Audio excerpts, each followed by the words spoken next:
So we've been bouncing around in quality of episodes in Season 3, but I gotta say, this is a really good episode.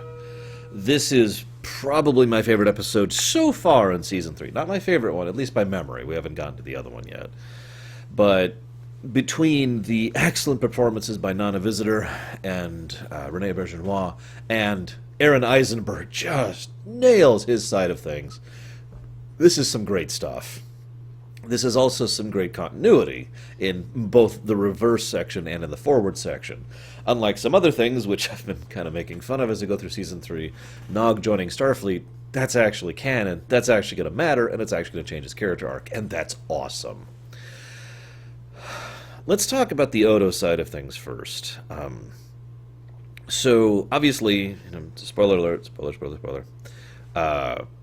This is fake Kira, like almost the entire episode. It's Kira on the shuttlecraft, and then they split up, and then Odo gets a comm signal from the female changeling, the founder, and that's the moment at which it's the fake one from that point onward. It's funny because it seems like a reasonably large amount of effort being got into this, but at the same time, it's kind of not. We've seen solids and mortal organizations going into more effort than this in order to get what they want. And as we will learn more and more of over the years, there is very little that is more important to a changeling than a changeling. And thus, to the founders, the idea of doing all this to get Odo back, this is petty change. This is one tiny little effort. They're willing to go through far more than this to get him back. Because, and I'm going to use a direct quote here, Odo matters more to us than the Alpha Quadrant itself. And I believe that.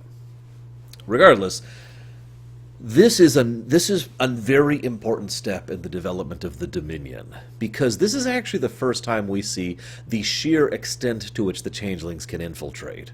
We've always known that because there's changelings in the Dominion, they'll be able to do some kind of reconnaissance and surveillance on us. We know this because we've seen Odo do this, appearing as a glass on a tray. That's literally something that's happened on camera, for example. But being able to infiltrate and present themselves as another person, that's outside of Odo's capabilities, but not theirs.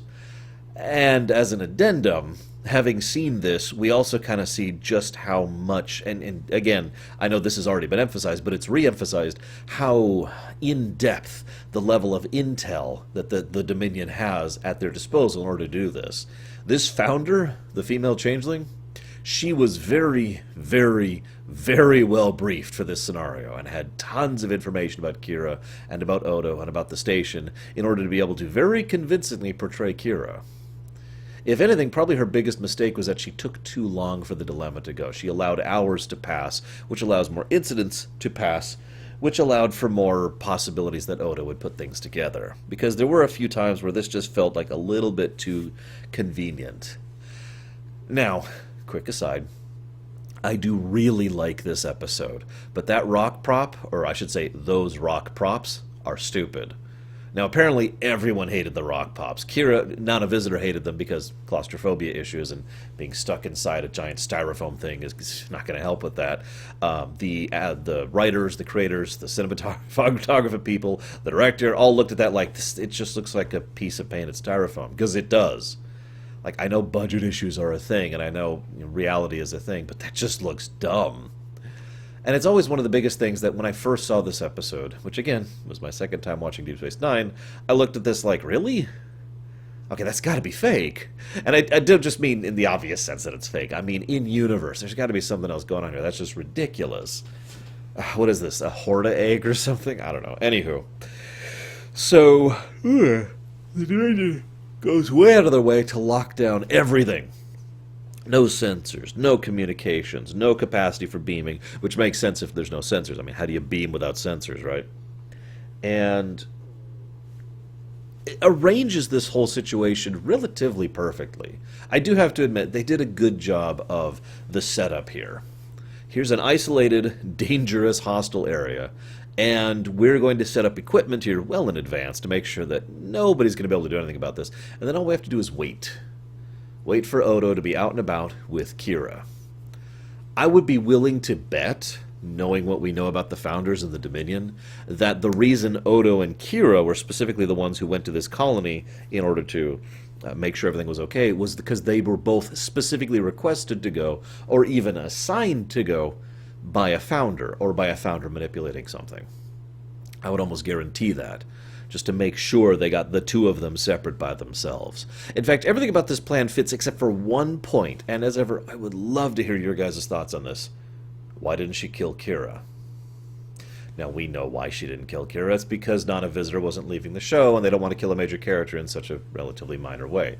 I mentioned just last episode, the idea that if you're going to kill off a major character, you got to do something with it, right? And this would not be a good way to kill off Kira, in my opinion. But, in universe, why didn't she kill Kira? Any ideas? Any thoughts? The best I've got, and this is pure wild conjecture, is they've got some kind of brain scanning device in the pod she was in the stasis pod, which was feeding information and knowledge from Kira's brain to the founder, helping her to maintain the facade. I don't buy that, especially since A, we know the intel abilities of the Dominion are top-notch, and B, spoiler alert, we will see Dominion people without mind-scanning devices do pretty good job of impersonating people in the future, so I don't buy it. Anywho, so I love the idea of Odo going kayaking with O'Brien. I really do. As I've pointed out several times, Season 3 has kind of had Odo pushing himself further and further forward with the idea of social interactions. And I love that, not just because it's him, growing and learning and developing, but because, well, it's the idea that Odo no longer feels like an outsider here. That's the big point. I know he flat out said that all the way back in The Search Part 2, but here he says this, he doesn't say this, he does this. He actually shows, the creators of this show us through actions that Odo really does feel more comfortable with these people, really does feel like he belongs, really does feel like he is part of a new link. And I like that. It's that right there is what I love about good continuity. You don't have to call attention to it. You don't have to make it obvious, but you make the actions of previous episodes matter for future ones. And this increasing socialization from Odo is a great example of that. I also love the idea of Odo being out trying to do the paddling. It's like, okay, and then this one. Have you ever been kayaking? I've only been kayaking twice in my life. That was hard work. Of course, I never hit rapids because I was a kid at the time, teenager, kid. But yeah, I love the fact that Odo turns himself into a fluid shield to keep the rocks off of fake Kira. That's actually a nice touch. A good utilization of the abilities of a changeling there. I don't know what else to add to that. And he mentions several things, and if you're paying attention, all the pieces are there beforehand. A few things don't quite line up. She says something that wasn't the response that he expected, and even notes that. And the structure of the crystal is changing in order to make sure that it doesn't reach a certain frequency, which makes sense. I mean, otherwise he would shatter the changeling, and that would be horrible and probably hurt. And then, of course, there's his story about his name. Now, I do have to ask, in the years that they've known each other, because Odo and Kira have known each other since before, Emissary, the first episode, have they never brought up why his name is Odo? I mean, I believe that. I've had friends for years where I don't know certain things about them, too. But it's just funny to me that that's never come up before. That being said, I like that little story. It's a nice insight into Odo as a character. Unknown Sample. I admit to this day I still kind of mentally think of him as Unknown Sample every now and again, because it's so apropos for him. I also like the fact that, and this is a harder thing to explain, but it's just something I've noticed many, many times in real life. If you call something, like if you say, your name is Silly Flange, right? And that's just kind of a silly, ridiculous sounding name, right? But if you use it with sincerity and without joking for a long enough period of time, it sort of acclimates itself to being normal. We get to the point where we can look at a character, and that character's name is, I'll use something from my own example, that character's name is Hatred. And that just kind of fits. There's nothing else about that. It's just his name. It's just what he is called, right? And you just kind of get used to that after a while. And it's funny how much we can get used to things like that. I myself have my own little thing about that. I'm not going to bore you with it.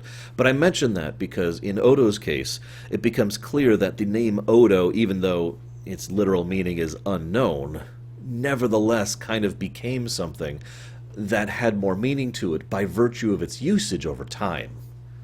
Now, this can be both a good and a bad thing. My personal favorite example of that is the word manager, which is a word with a lot of negative connotations nowadays, at least here in the States, and for good reason, because most middle managers here in corporate America are awful. But the actual word doesn't mean any of that. It's just grown that meaning. Now, that's a negative growth, but it can be a positive growth as well. The idea of calling someone, for example, lore, over time and kind of becoming normal and becoming ordinary and getting to the point where I don't have to just feel a little weird or people don't feel a little odd calling me lore over time, right? Obviously that's not my name, it's just my title or my moniker if you were, but you get the idea. I like that. And I like that little story he gives. Then I'm going to skip over the fact that Odo says he's in love with her, although I've mentioned before that it's been officially confirmed by now, even on episode, but this is the no point of no return. He flat out admits that he is in love with Kira. Really? You haven't been mowing for like 2 hours, now you start? I'm sorry, guys. There's not a lot I can do about this, so I'm just going to kind of talk over this for a second. It looks like they're going by, so they should be by in a moment. I'm going to skip over the love thing for a second. This is officially confirmed, blah, blah, blah. What I want to know is, Kira's like, you haven't said anything in an hour. Why did it take Odo an hour to piece together this puzzle? Really? Like, why have that little line there? Why not just have her say, Odo, you haven't said anything since, I admitted I loved you. Right? Just have that there. Let us presume how much time has passed. Don't just, like, do you know how long an hour is to sit in silence? That's insane.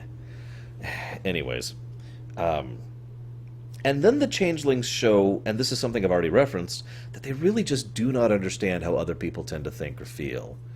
She logically presumes, based on her understanding of changelings, that Odo has decided to stay with the solids because he has a connecting point keeping him with the solids, and the connecting point is Kira. He loves her, and therefore, if she is removed from the equation, then he'll come back to us. Now, that demonstrates an incredible lack of understanding of anything, of any of the nuance of this. And funnily enough, Odo himself pretty much admits that it's not just Kira to the Changeling. He doesn't know it's the Changeling at the time, but he's talking about O'Brien, as he's talking about Cisco, as he talks about Quark. We get the idea that he has his new link, and she just presumes that if you sever one little connecting tie there, he will go running back home. Because she doesn't understand him. She doesn't understand them. And this goes back to what I talked about. The changelings just cannot process the way that these people think. They presume automatically he is a changeling, therefore he has to think like us. And for a changeling, in other words, we get a little bit insight into what the changelings as an aggregate tend to feel. A changeling may have a particular attachment to an individual solid. We will actually see instances of this in the future outside of Odo. But if that attachment is gone, they just kind of shrug and go right back to the link, which is something that actually happens. As if you just lost a mildly important toy. And I say it that way because I don't even mean like it was something that really mattered to you. It was just something you enjoyed, just something you liked. A nice little diversion, but nothing real. Nothing that actually matters to you. Nothing that's actually pertinent to you, right? Instead, just something that was a pleasant little side activity. A hobby at best. And once the hobby's removed, well, we have to go back to the real thing, the serious thing. And the real thing for any changeling has to be the link, right? Mower, mower, mower. Right? Oh my god, I'm sorry, guys. I really am. Is he moving by? What is he doing just sitting outside? He's just sitting outside my window right now, guys. I can't believe this. He can't see me, of course. I've got all the windows drawn, but I can see through the cracks there. Let's talk about Odo being in love with Kira. I've been waiting to talk about this for a while.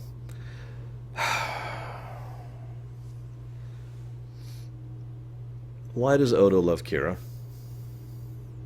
Let me try and rewind a second here. I know this is going to sound weird, but I suppose as much as I like humanizing characters, and I do, absolutely, and I do think it's something that needs to be done, especially with aliens, I also like it when every now and again an alien is an alien.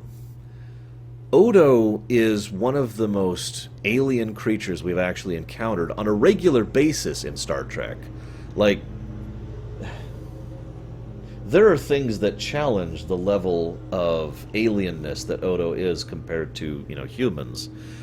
But Odo is a regular recurring character, right? Spock was still fairly human. Data was still fairly humanoid and built by a human and for human purposes, and thus very understandable from a human perspective. Odo is completely alien. He's almost literally magic, as I've pointed out more than once in the past, because of the nature of his shapeshifting. Why does Odo have the capacity for emotional connection with a woman who happens to be a solid? Now, I'm not saying that's necessarily a bad thing. But if I was to be so bold, if I was involved in the writing team, I would argue against this, because I think it should be the other way around. Hear me out for a second.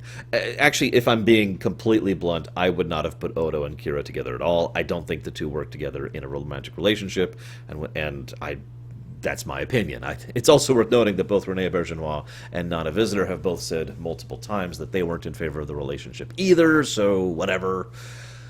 However, all of that being said, if the order came down from high that Kira and Odo have to be, well, that there has to be a romantic connection between the two, I would make it the other direction.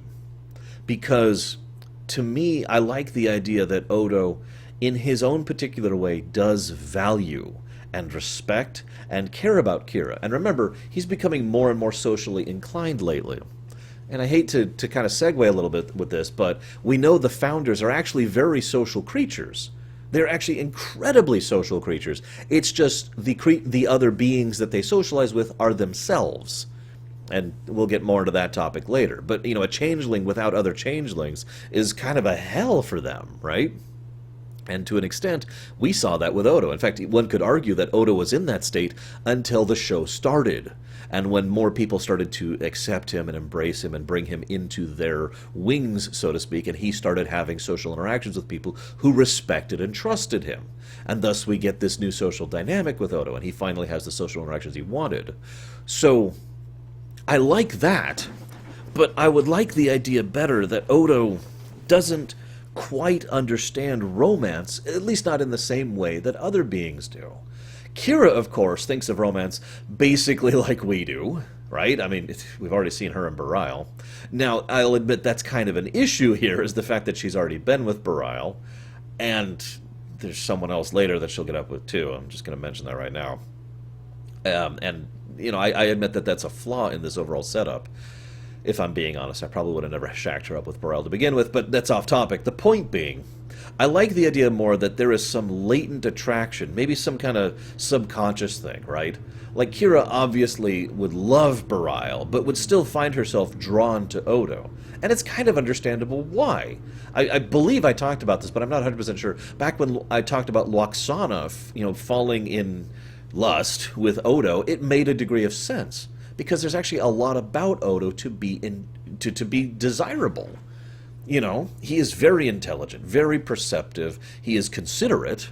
He is the kind of person who has layers to him and dynamic to him. He's the kind of person who wears a mask more or less literally. He has a great deal of pride, but is also very shy. He doesn't like being the center of attention, and so forth and so on and so forth and so on. There's a lot that could be seen there as desirable.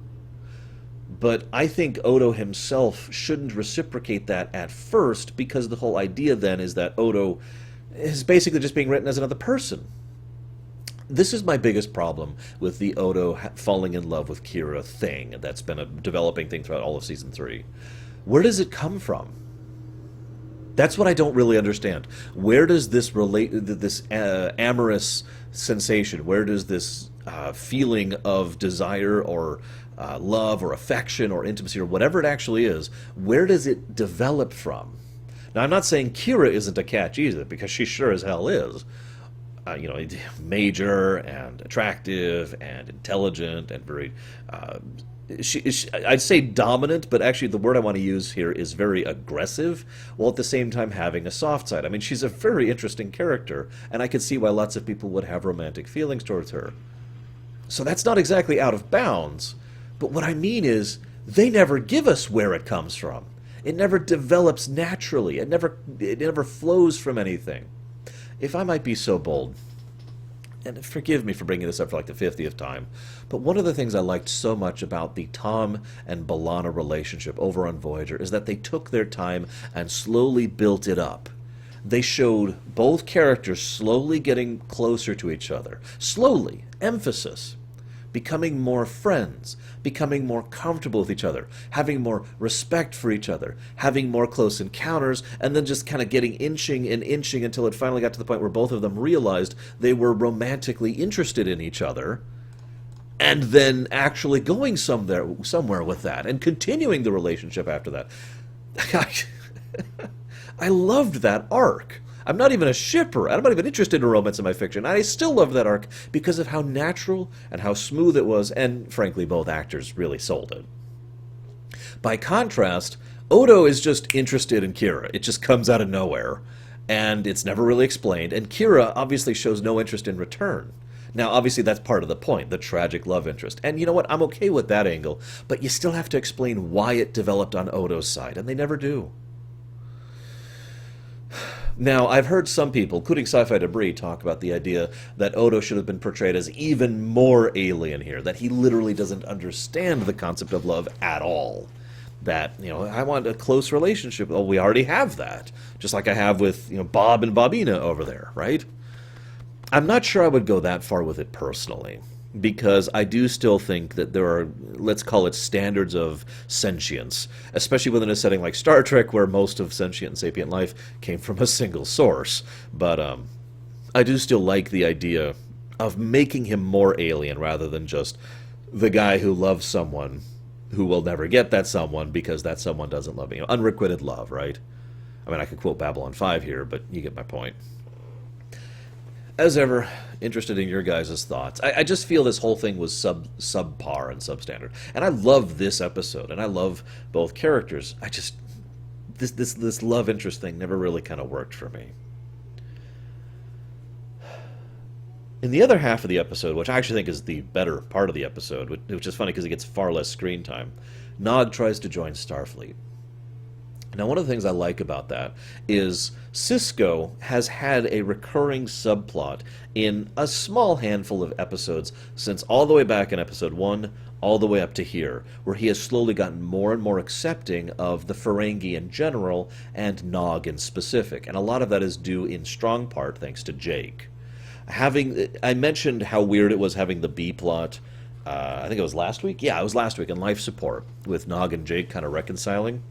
But at the same time, that episode, in my opinion, that plot, I should say, should have happened before this episode, because it was another stepping stone in this subplot, the idea of Sisko being more accepting of Nog in particular. And I love the idea that when Nog says, "I want you to be my apprentice," Sisko doesn't just dismiss it out of hand. In fact, when Nog says, "I am now an adult by the standards of Ferengi custom," Sisko's response is to give a very natural and warm smile and congratulate him. You could tell there's some legitimate respect there, rather than the kind of, I smile because I'm forced to by the job kind of a thing, right? Or fake politeness or something like that. No, you could tell he's like, that's awesome, congrats, Nog. And then, he offers him the Latinum, and Nog keeps going for the handshake. Now, I like that, because that is... They never say it, but I've always presumed that is Nog trying to reach out. I know that sounds obvious, but what I mean by that is trying to reach out by using a human custom. Ferengi don't shake hands, not really. But humans do all the time. And Nog constantly is like, yeah, just try, like literally trying to show, I've done some of my research, I'm willing to do this. And I love the part where Dax comes in and is like, Nog? Nog? And Sisko's like, I know. So we're going to give him some work. I want him to send him to Cargo Bay, and I want him to study it. And Dax is like, okay, well, I'll go ahead and, and it's so naturally assumed that they're going to assign someone else to watch him. Or they're going to have someone looking over his shoulder, either to help or to make sure that he doesn't do anything wrong. And Sisko is like, no. He does it on his own. I really like that. I really do. It's hard for me to properly explain how much I like that, because that is basically Sisko saying, I'm going to give him his chance right here. Is he a hard worker? Is he the kind of person who can make this work without someone watching over his shoulder? If we have someone watching over his shoulder, we will not see something more genuine to whatever he's being. Now, obviously, he could still be lying as part of this, as part of some big scheme, and obviously Sisko still thinks that. But, well, there's a reason that phrase, what you are alone in the dark, exists. And what Sisko wants is for Nog to be alone in the dark, relatively speaking, to see what he really is. And Nog works his ass off. I like that too, by the way. Nog has... This is actually going to be a recurring character aspect of Nog in the future. And he's going to start having this very hard-working persona thing. He's definitely willing to knuckle down and actually get his hands dirty. And I think that's one of the things I like about his character. I always have a lot of respect for someone who's willing to, really roll their sleeves up and get some real hard work done. That's true in real life as well as in fiction. And so I love that aspect of it. And, Dax comes back, it's like, he did it. He did it, and he did a good job of it. But the thing that Sisko keeps running into is why. Now, this I like. Because if you're paying attention to the episode, Sisko never actually really says, I don't think you belong in Starfleet. Hear me out. And he doesn't actually say no. And he doesn't actually say, you're out. This is unacceptable. Rather, Sisko says several lies in order to try and deliberately provoke Nog, in order to get the answer from him that nobody's been able to get the whole episode. Why? Why do you want to join Starfleet? Because Sisko is someone who believes in the uniform. It's not just a career. I shouldn't even say just a career, because careers are a big deal. It's not just a job. There we go. It's more accurate. It's not just a job. It's not just a vocation. It's not just something he does. Sisko believes in Starfleet. He said this many times before, and the significance and the impact of the uniform, and how much that means to him. If he's going to recommend Nog get in there, he better damn well know why Nog wants in there. And then Nog gives his answer, and god damn, that's a powerful scene. Aaron Eisenberg absolutely nails it, in my opinion. My father is a mechanical genius, which is something they've been slowly building into his character since season 2, actually, and will continue doing in the future with Rom. And thankfully they'll be doing more character stuff with Rom in the future, too, because Max Grodenchik is actually a pretty decent actor, and I like the fact that they gave him a chance to do something. But anyways, my father is a mechanical genius. He could be the chief engineer of a starship, but instead he's busking tables at a bar that his brother owns. And the best he could ever possibly hope for is to someday take that, because he doesn't have the lobes for it. Now, for those of you not fully cognizant, what that means is he's not business savvy. That got my mind really going. There's a really great episode in, I believe, season 7 of Voyager. It's season 6 or 7, it's very late on, where B'Elanna is talking with a hologram. It's Voyager, just bear with it, about the idea of Klingons who are not warriors. Klingon scientists, Klingon engineers, Klingon builders, all the other aspects of Klingon society we don't see all that much of. The people who really get all of the stuff done, the people who really have all the real glory, as opposed to, the ones who are, aha, we will fight, right? And that's always been something I've liked about the idea that there's this underculture to Klingon people, there's this underclass to Klingon culture where the people who actually support the warrior caste really get everything done, right? Are the real reasons why the Klingons are so fearsome and so powerful. And I kind of like the idea, too, when it comes to the Ferengi. Because if every Ferengi was business savvy, well, to be blunt, that's not a culture or a people. Hell, that's not even a group at that point. That's just a stereotype. But more to the point, that makes all their people one note, and from a setting building perspective, that just doesn't work. The only way that would work is if they had other races on the planet who were not business savvy to fill the other roles in society. Now, the Ferengi's likelihood of functioning as an actual society is something we could debate often. But I do like the idea that there are Ferengi who are not good at business, who either are forced into other things other than business because of the fact that they just can't make it work, or who are forced into business anyways and fail miserably. I know this sounds horrible, but I like the idea of the artificial insistence upon business focus for the Ferengi, leading to the detriment of the Ferengi people as an aggregate, and making it so that there's basically an artificial caste system in place here. If you are someone who is knowledgeable about business or deals or diplomacy or accounting, you're the kind of person who is in the top tier, because you will be able to rise to the top of that because of all the Ferengi who are not.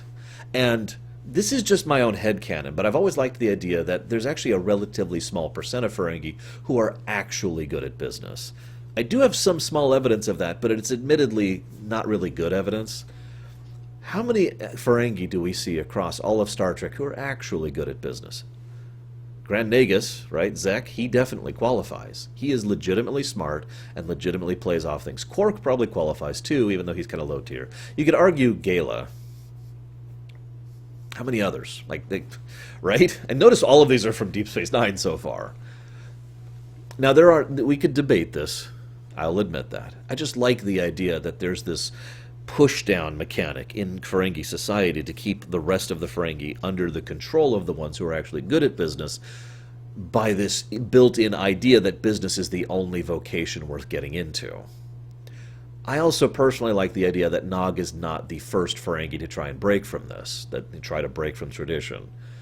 Obviously, he's the first one to join Starfleet, but you get my point. And then, of course, towards the end, Quark's like, absolutely not. And Rom says, no. Good luck, son. And it's probably one of the first times Rom stands up to Quark without trying to kill him. And I like that.